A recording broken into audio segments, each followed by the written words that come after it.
안녕하십니까.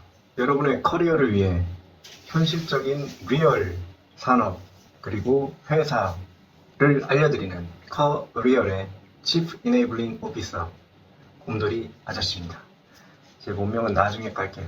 이게 참, 진짜 내 경력이랑 다 까고 싶은데 그래야 좀 이렇게 늘어날 것 같은데 아직은 조금 그렇습니다. 네, 경력이 그 자리에서 또 끊길 수가 있기 때문에 슈카 형처럼 슈카 형을 딱 빨려 회사에서 그만둘래 아니면은 쳐맞고 그만둘래 이랬잖아요. 뭐 그런 유튜버들이 꽤 많아요. 근데 슈카 형은 다행히 성공해서 다행이지만 저는 할 수 없죠. 그렇기 때문에 일단은 가리고 하는 겁니다. 그러려면 이제 이 얼굴을 이제 까고 싶다라고 하시면은 이제 구독과 좋아요를 누르고 막 여기저기 이렇게 퍼나르고 하시면은 될 것 같다는 그런 생각이 드네요.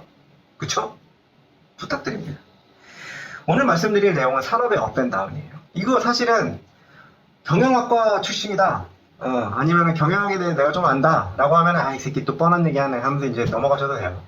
근데 저는 이제, 만약에 그게 아니라고 하면 이거는 꼭 알아두셔야 되는 거예요. 왜냐면은 회사에 대해서 알아야지 내가 거기에서 월급 받잖아요. 그 회사가 살아남을지, 아니면 얘네가 경쟁력이 뭔지, 아니면 이 산업군 전체가 도대체 어떻게 돌아가는지, 이걸 모르는데 어떻게 좋은 회사를 선택을 합니까? 제가 아무 생각 없이 그냥 회사에 맨 처음 들어갔다가 중고 신입으로 다시 이직해서 하는 말씀이 아니라요. 그랬죠. 그래서 2년을 날리고 뭐 결국에는 이직해서 이제 좀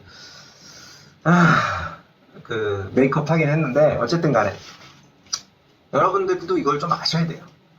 이 산업이 어떻게 굴러가냐면요. 보통은 준내 웃기게 굴러요. 업 앤 다운이 있는데 업 앤 다운이 있어요. 이게 왜 이러는지 알아요? 졸라 웃긴 게 그거 생각하시면 돼요. 맛집 있잖아요. 맛집이 여기 딱 있잖아요. 그럼 여기 주변에 뭐가 생겨? 예를 들면 여기가 설렁탕 맛집이야. 설렁탕 맛집 옆에 있는 맛집 막 이런단 말이야.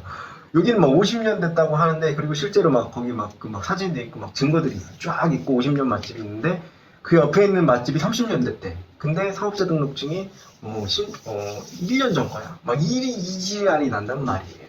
이거 딱 생각하시면 돼.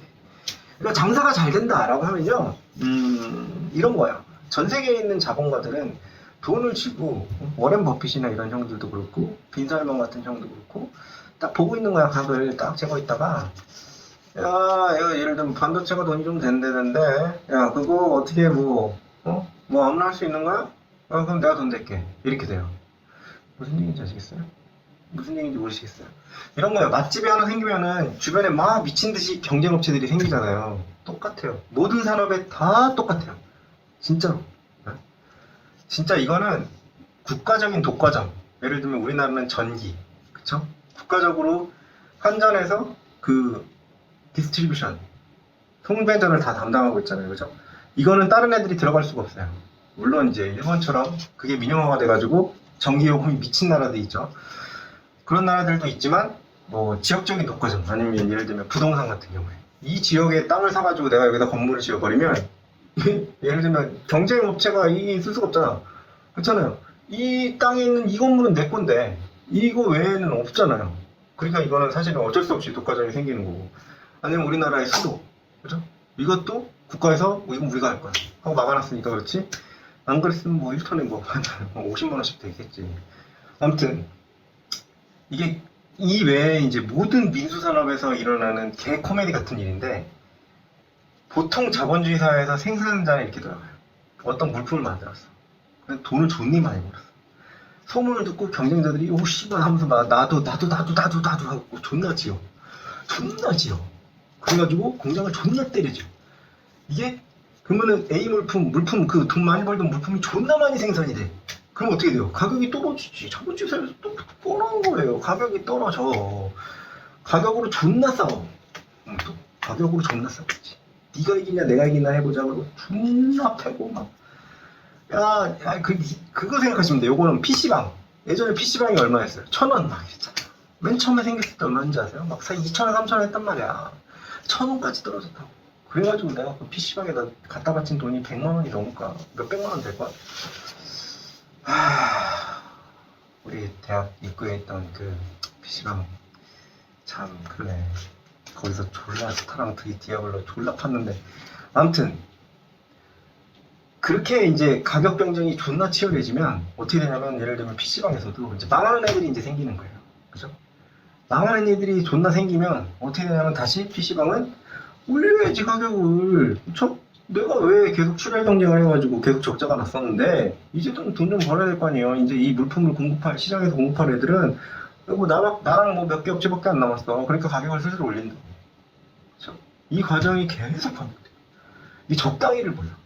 사실은 저도 이거 맨 처음에 이제 그 중고 신입으로 입사한 회사에서 진짜 고맙게도 그 중국에서 진행하는 되게 비싼 교육을 보내주셨거든요. 거기에서 이제 그 산업에 대해서 설명하시던 강사님이 크레이지라는 표현을 쓰시면서 설명한 거예요.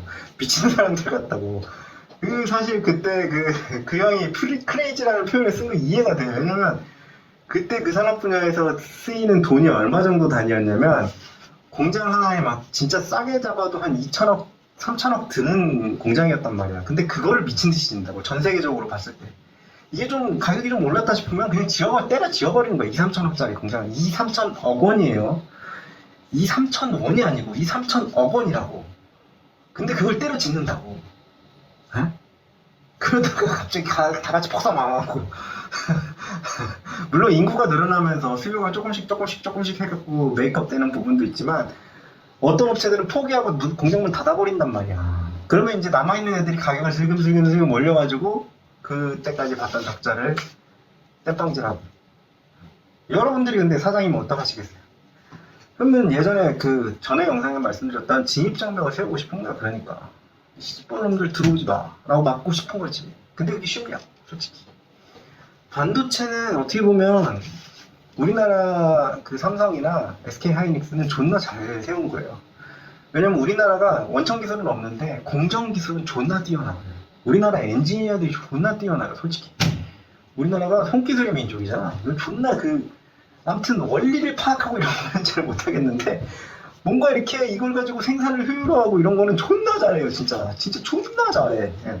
진짜 제가 회사 많이 다녀봤지만 진짜 존나 잘해, 진짜. 그러니까 이게 이 형님들이 이걸 존나 잘하니까 다른 데가 엄두를 못 내는 거야. 예를 들면 중국의 반도체 업체들이 막 공산당이 막 돈 대줄 테니까 해라. 돈 존나 퍼부었는데 아직도 못하잖아. 안 되는 거야. 그거 자체가 진입장벽이 되는 거예요. 그래가지고 막 사람들 연봉 많이 준다고 꼬셔가지고 막 데려가가지고 막 토세구팽하고 막 이지랄 났긴 한데 그렇게 해도 안 돼. 근데 사실은 그건 있어요. 영원한 진입장벽이라는 게 없어. 제가 사실은 영원한 진입장벽이 그나마 어느 정도 셋업이 돼 있다라고는 인정하는 회사는 딱 하나, 애플. 애플은 미쳤지. 애플은 사람들을 팬으로 만들어버렸어. 그러니까 애플바라고 그러잖아요. 앱등이. 우리 앱등이 형님 누님들은 그냥 애플이면 산단 말이야. 그런 코어 팬층이 딱 생기기가 쉽지가 않거든. 근데 디자인하고 성능, 솔직히 나는 성능은 존나 마음에, 저는 안드로이드충이라서 존나 마음에 안 들긴 하는데 어쨌든 그분들한테 그게 엄청난 어필이 되는 거지. 그런 거는 진짜 엄청난 진입장벽이에요. 애플의 자리를 누가 위협을 한다? 뭐 예를 들면 예전에 중국 샤오미가 애플의 자리를 위협한다고 뭐 중국의 애플 뭐 이런 얘기도 잠깐 나왔었는데 그냥 쏙 들어갔잖아요. 안 되거든. 제가 나중에 이제 회사를 꺼면 존나 말을 할 수 있겠지만 애플이 R&D에도 투자를 존나 많이 해요. 이 새끼들 미친놈들이야. 그러니까 얘네들이 그냥 막 이렇게 어떻게 해갖고 그냥 사과 마크만 붙여서 파는 것처럼 보이지만 얘네들은 진짜 뭔가 그 진입장벽을 존나 높이 세워가지고 다른 회사들이 어떻게 할 수가 딱히 없는 거야. 그러니까 씨발 워런 버핏이 존나 투자하지. 그러니까 그 형은 존나 똑똑한 거야. 딱 그거예요. 그러니까 진입장벽을 존나 높이 쌓을수록 돈을 존나 벌 수 있는 확률이 높아지고, 근데 이거는 아무나 할 수 있는 게 아니에요. 삼성전자 예를 들면 공정기술 있다. 이거 벌써 사실은 파운드리 쪽 분야에서는 이제 좀 약간 전문 분야로 넘어가는데, 어쨌든 파운드리가 뭐냐면 이제 나는 모르겠고 니네가 설계도 가져오면 난 그대로 만들어줄게 라는 게 이제 파운드리인데, 이쪽에서는 대만 애들도 상당히 실력이 있잖아요. 그러니까 영원한 진입장벽이라는 건 사실 없어요. 그리고 뭐 일본의 소부장 업체들 대단하다고 하는데 뭐 우리나라가 우리나라한테 팔지마 했다가 우리나라 업체들이 거기 따라잡았잖아요. 어느 정도까지. 그러니까 영원한 진입장벽은 사실 없어요. 애플도 언제 망가질지 아무도 몰라요. 그러니까 영원한 진입장벽은 미친 듯한 무한경쟁 자본주의 사회에서는 없지만 그럼에도 불구하고 어느 정도 진입장벽을 세운 업체들이 그래도 좀 길게 가고 돈도 잘 벌더라. 그 얘기는 여러분들한테 줄 돈도 조금 더 있을 거다. 이 생각을 좀 하시면서 기업을 분석을 하고 산업을 분석을 하고 좀 내가 어디를 가야 좀 보상을 많이 받을지 이런 걸 좀 생각을 해보셨으면 좋겠어요. 구독과 좋아요 당연히 해주셔야 되겠죠. 그런 부분에 있어서는 저도 진입장벽을 좀 세우고 싶습니다. 부탁드립니다. 감사합니다. 저한테 진입을 하시라고요. 저한테 진입 장벽을 세우겠다는 게 아니고 이렇게 세우겠다고.